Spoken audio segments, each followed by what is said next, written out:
Hi and welcome to the Gemhawks YouTube channel. I hope you're having a beautiful day today, no matter what it is you're doing. For the free tutorial today, I'd like to share with you my spyglass beaded chain. Now the other name for this is Big Little chain, which I'm not sure how I feel about. So I'm calling it spyglass chain because I think that's just a teeny tiny bit more elegant. So we're going to be using just the 1 gauge of wire today, which is 1mm or 18 gauge. And I'm adding in some 6mm round beads. Now they do need to at least have that 1mm drill aperture in order to work with the wire that we're going to be using. Let's head down to the board and take a closer look at the project.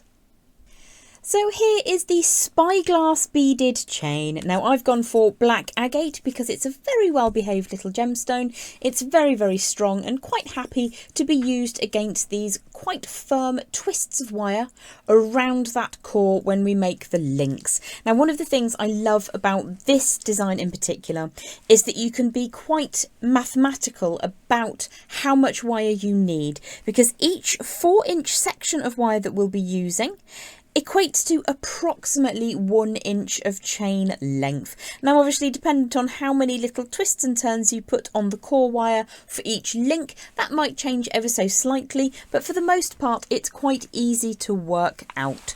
So I've pre-cut some of my wire and I'm using a copper collar wire today in 1mm or 18 gauge, and I have some 4-inch lengths. So what I tend to do is I go through a little process and I get lots of pieces of pieces of wire all ready to turn into chain. So I'll start off with making sure that both ends of my 4-inch lengths of wire are flush cut. I'll make sure they're all pretty much the same length, and then I'll turn a right angle on one end approximately 1 inch from the end. So let's just pop that into the moving on to the next stage pile. And I'm just going to use my bent chain nose pliers to create that bend. Now in order to reduce wastage as much as possible, do either measure that 1 inch distance, or you can of course just measure the first one that you did, and if they're all pretty much the same, then you're going to end up with items that look pretty much the same. So I tend to wing it, I'll be honest with you. I don't really tend to measure things, but it is much better if you can take the time to measure those bends and make sure you get a load of little L's that all look the same. So this chain is very attractive to be worn on the neckline. Whoops.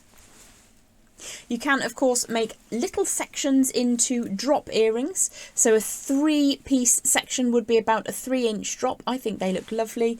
They're fabulous on the wrist, but one of the reasons I absolutely adore this chain is it makes the most elegant spectacle chain. Now it's my birthday very, very soon. Might be tomorrow, in fact, on the 10th of June, and I'll be turning a number with an O on the end. So I'm considering making this into a spectacle chain for myself as just a little bit of a self-treat gift.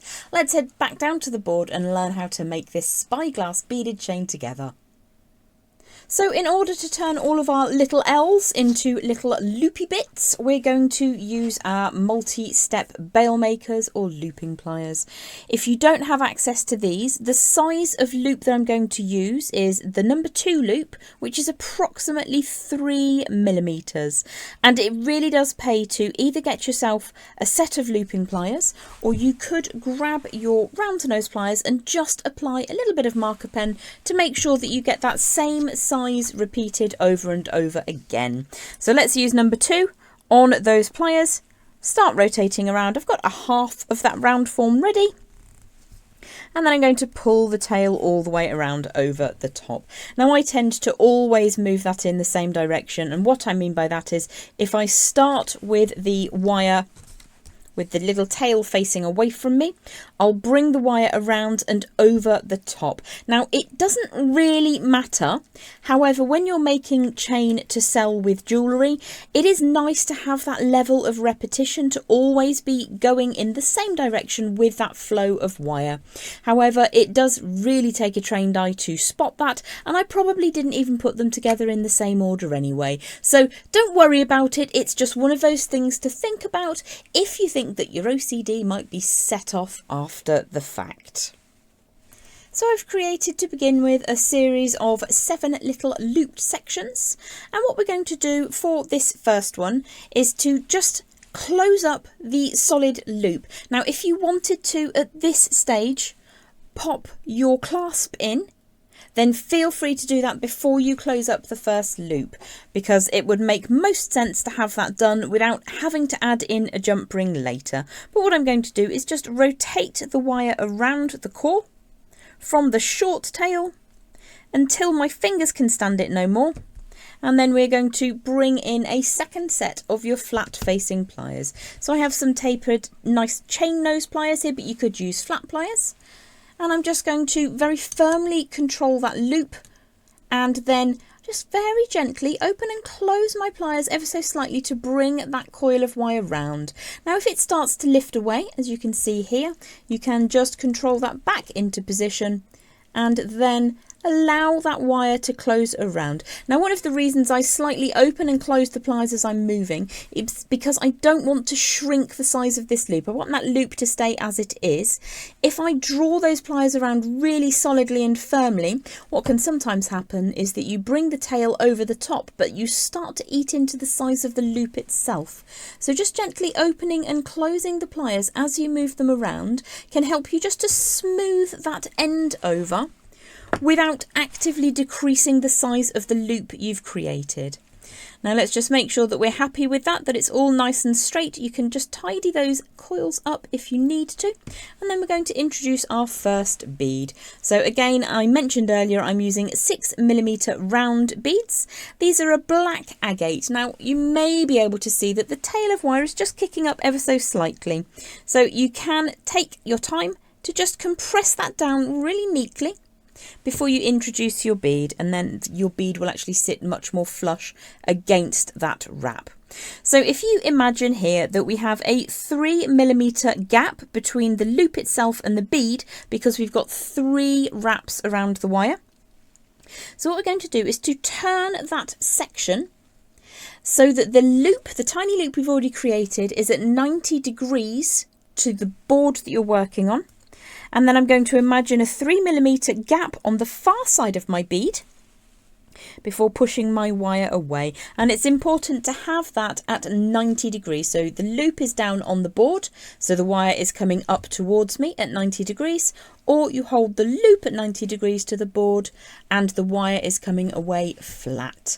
So the next tool that we're going to use, you could use your multi-step bail making pliers, and you could go for number 5 or number 6. Just remember which one you use. But today I'm going to be using my wooden mandrel form, which is a 9.5mm wooden dowel. Now if you have something around the house that is very similar to this, then do feel free to use that. But I use these all the time. They're really, really handy. So what I'm going to do is apply a little bit of warmth through that section of wire, just like so. And then I'm going to wrap the wire around my form, trying to ensure, now if I remove the mandrel out of the way, what we're looking for is to have that loop on the end centralised according to the core wire that runs through the bead. And you might need to just straighten that up a little bit. So on our first link, what we're going to do is just create one singular completed link, and then I'll show you how to bring them all together. In order to stop the wire moving, I'm going to put it back on to the round form. And what we're going to do, if I just show you that at a funny angle, like so, what we want to do is to draw that wire around the core, like so, and back on itself. So all we're going to be doing is creating a wrap very similar to the piece we did on the small end of the chain link. But the reason we're going to leave this on the mandrel is because it is super easy working with that 1mm copper wire to shrink the size of your links down. But before we start rotating the tail of wire around the core, can you see how big and floopy? If I just take that off for a second, it'll be easier to show you. It's a very, very big U shape just in there.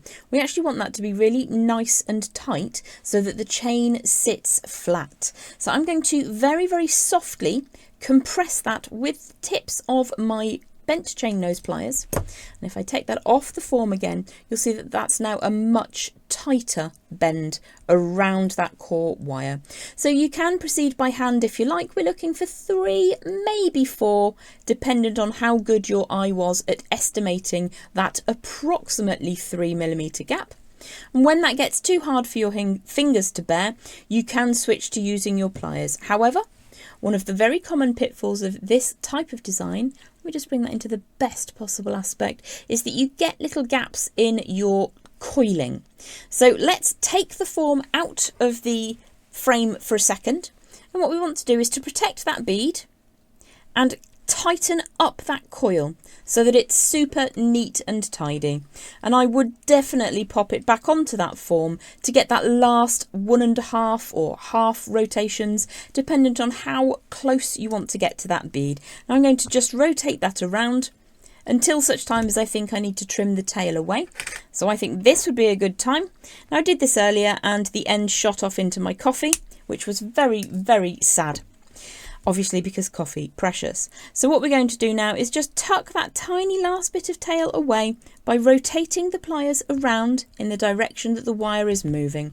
So the coil of wire is going over the top and down towards the upper side. So that is the direction that you need your pliers to move. And again, we're not putting huge pressure on this. We don't want to shrink this loop, the large loop, down so far that it stays forever on your mandrel. We do want it to come off the mandrel because we're going to need to use it again in a minute. Once you've got your completed link, the thing that I like to do with this particular spyglass beaded chain is just flatten down that round form. So very, very cautious in the areas where any wires cross over. You can make sure that that's nice and neat and centralised, but just very gently compressing so that you're bringing down the higher side, which is as you look at it right now, this side, and bringing up the lower side, which is on the upper side of the screen right now. So very, very softly, just compressing that down so that you get a much smoother, flatter loop. So we have our initial loop, and I'm going to show you how to build a chain on from that particular piece. And what that's going to leave me with on my desk today is 2 approximately 7-inch length chains. And what I might do is put a little bit of ribbon or fabric across the back and then connect those 2 together as your spectacle chain. So obviously you can create these into necklaces, into drop earrings, into bracelets. Whatever you want to do with the chain is absolutely wonderful. You'll just need to consider whether you want to add a jump ring, or if you want to even add a section of beading thread with beads on, or ribbon, or whatever it is you want to do to connect them. There's always a way to connect these little babies. So let's get building this chain. Let's imagine that we've added a clasp into the small loop right at the very beginning when we started making our first link, and each link is around about 1 inch in length. So you can decide how much wire you want to cut ahead of time, dependent on what your desired outcome is. So let's push the loop we created earlier through the big end of our chain link and just get that to sit in like so. And then we're just going to wrap that loop up neatly. So I always use a second set of pliers when I'm joining these pieces of chain together, and I'm going to grip across that round loop, making sure I'm not putting too much pressure on anything over here. I don't want to change the shape of it, but enough pressure that when I start bringing this tail of wire around, what I'm not going to be doing is shrinking my small end loop down. So I can usually get about 1.5 wraps before I give in and move on to using pliers. As I mentioned to you earlier, both ends of my 4-inch wire lengths were flush cut before I began the process. So even if I do get a little bit of a spike in the end of my finger, it's not usually anything too dramatic. So again, I'm just going to open and close the pliers as I move them around, just to get a nice smooth finish on that wrap. Now you may, if you wish, just give that a little bit of an extra squish, just to get it to sit down flat and strong. Then we're going to add in our next bead, and we're going to complete the other end of the link in exactly the same way as we did earlier. So we're going to estimate, I've just thrown my pliers on the floor.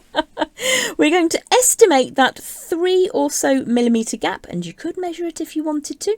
And we need to make our right angle bend now at 90 degrees to the loop. So my loop, my small end loop, is sitting flat to the desk, which means that my big end loop has to come away 90 degrees opposing. So let's just flip that over. You can see how that works. Now, as I mentioned earlier, you could use a repeating number on your bail making pliers, but we're going to go back to our wooden dowel. Let's draw that all the way around, going over the top and away from me just for the sake of repetition. And you'll see that those two links look exactly the same, in so much as the wire moves off the little coil on top and around, then underneath. So you can see that that's going to look exactly the same. It will come across the top of the core, all the way around, and then underneath to go through that bead. So again, I will leave this on my mandrel as we are working through it. The first piece of action is to move that into a softer U shape, which we can then tighten up. So let's give that a quick squish just to get that nice and small. And then we're going to rotate that around the core neatly. So I can usually get a couple of turns done by hand, and then we're going to bring in the plier. So you can see that that's a little bit baggy at the moment, but we will address that in a second. So keeping that quite close to the end of my mandrel or my round form, I'm just going to give that another little twist so that I can get another half turn out of that wire. Let's see what kind of space we've got. I should get that wooden piece out of the way. There we go. So we're just trimming away really no more than 2 millimeters of wasted wire. Let's take that off the mandrel. Make sure that doesn't ping into your coffee or beverage of choice. And then very, very softly, I'm just going to close this end down with my chain nose pliers. Give that a little bit of manoeuvring, very, very softly, just so that the end is nice and smooth. And then we need to take a moment to flatten down, and I'll show you why that's necessary. Can you see how much this is lifted? And that's caused by the initial U-shape bend that we make around that core wire. So we can tighten up those coils a little bit, and we can also take a moment to just very softly flatten this down. And I'm very, very cautious to not put pressure on top of where the wires are crossing over. I'm just bringing that softly into position. Now you can of course use your nylon jaw pliers if you're concerned about tool marks. I'm trying to teach you a technique, so my main focus is on getting those coils neat and tidy. And if you wanted to, you could even apply a little bit of gentle hammering before you add in the next loop. So I now have 2 identical lengths of the spyglass beaded chain, and all that remains for me to do now is to find out where on earth I put those spectacle connectors. If I can't find them, I guess I'm making bracelets. Easy enough to add in a clasp after the fact. So if you're enjoying the content here on the Gemhawks YouTube channel, please do consider leaving a like or a comment on the video and adding a subscription. I upload new tutorials on a Sunday around about 4 PM British time, 11 AM Eastern time. Have yourself a fabulous day, and I look forward to seeing you very, very soon. Bye for now.